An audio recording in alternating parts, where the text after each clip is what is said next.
Україно, рідна земля мати, Господь, Отець наш Небесний, благословіть. We have some breaking news from the Black Sea.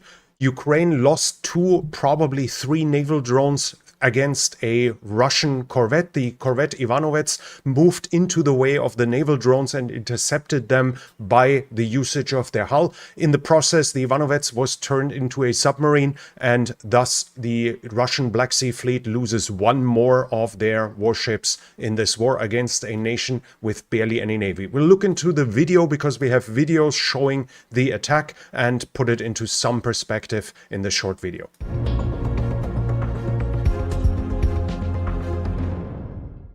This all happened here on Lake Donuslav. This is like a fjord or something into the Crimean Peninsula. Here the water can be crossed. The Ivanovets was on that lake, and this is an example of a Tarantul-class, which the Ivanovets is. So this is, as far as I know, this is not the Ivanovets, but it is more or less a similar ship. We look into the video that we can see here from the GUR that published it, and we can see the naval drones. I sped it up twice for the sake of our time, and we see a hit and a strike that already hits it. Now we see small arms fire, the splashes in front of the boat, in front of the drone while it closes in, and it's getting hit at the back. We already see damage here in the hull and apparently damage on the top.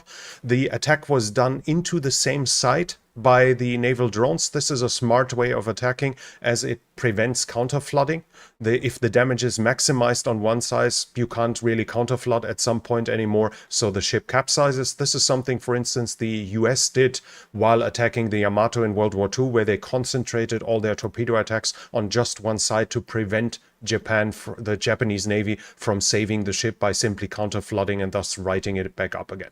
Here we see several hits of them. We already see the ship having leaning towards one side already, and this is the end where we can see the bow just sticking out of the water, so the Russians lose one more ship. The Tarantul-class has a 76mm multi-purpose cannon that could be used for land support. This version probably had 4 P-270 supersonic anti-ship cruise missiles. It had 2 close-range Civis AK-630 30mm cannons and some light anti-air defense, but while its combat power is somewhat limited, obviously it's one more ship which can't aid its sensors, which can't attack potential Ukrainian naval vessels or civilian ships crossing the Black Sea. So overall, while this will not change the war in total, it is one more loss. This should be the 23rd lost ship of the Black Sea's fleet against a navy that is barely in existence.